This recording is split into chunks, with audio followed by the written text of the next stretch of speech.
My name is Gary Butterfield. My name is Cole Ross.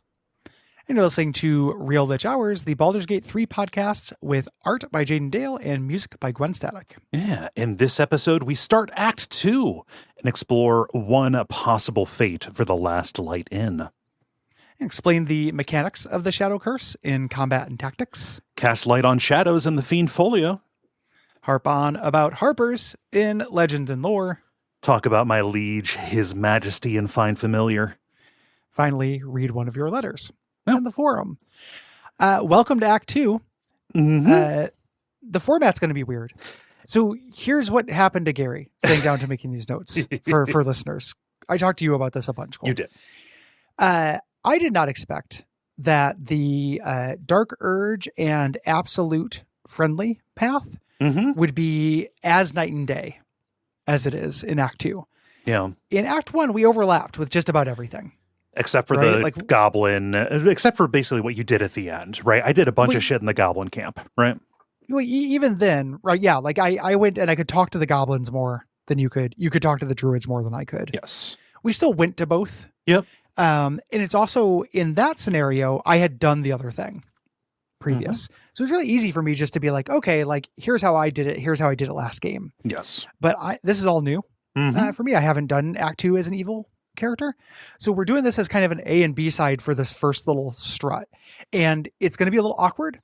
And at least next episode, which is the Dark Path intro for this, it is more me talking about my choices and role-playing stuff than like all of the weird little edge cases and things that are possible for the things that are there.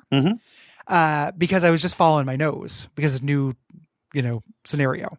So all that stuff will get done. Yes. And Cole and I will both come back together in our characters in terms of stuff we're covering when we're talking about miscellaneous side stuff. Right. For this. But the beginning is weird. It's going to be a little book reporty for these two episodes. So bear with us. Also confounding this is I don't know what I did to fall into this circumstance, but, having looked at the notes for both episodes, your beginning of this act is the same as mine.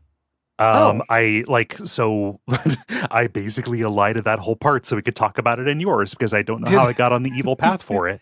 I ended up good. Like it ends up being cool and dramatic, but like I still haven't seen that fucker Jonas. Yeah, I know Jonas. I can talk about Jonas. Yeah. When we get there. Me on the Sex Advice podcast.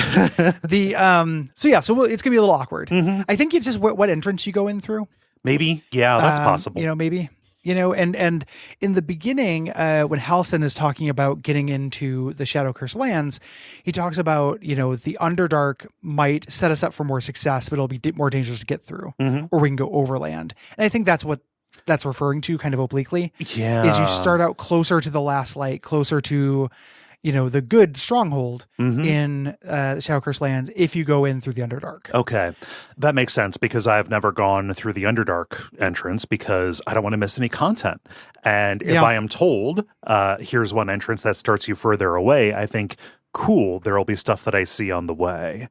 So it's not so much like a good or evil thing at the beginning. It is just where you came up and what you decided to do with it. Yeah. Yeah, what the people you interface with and what you do with them will be different. Yes. And I also don't know what is normal. I might be making some assumptions about, because every time I've done it before this, I just naturally went through the Underdark and did that sequence. Yeah. The Jonas, getting to the inn kind of immediately sequence. So that's how we're going to talk about it because it's the thing I'm most familiar with. Your mileage will vary. Our mileage also varied. Yes. It's varying mileage all the way down. Act 2 is very, very strange. Yes. I think it's good. I really like it. I'm super excited to explore this like absolute sympathetic side of it. It was really fun to be doing genuinely new stuff. Yeah. And seeing new things, talking to new NPCs and stuff when I was playing it. But Act 2 is weird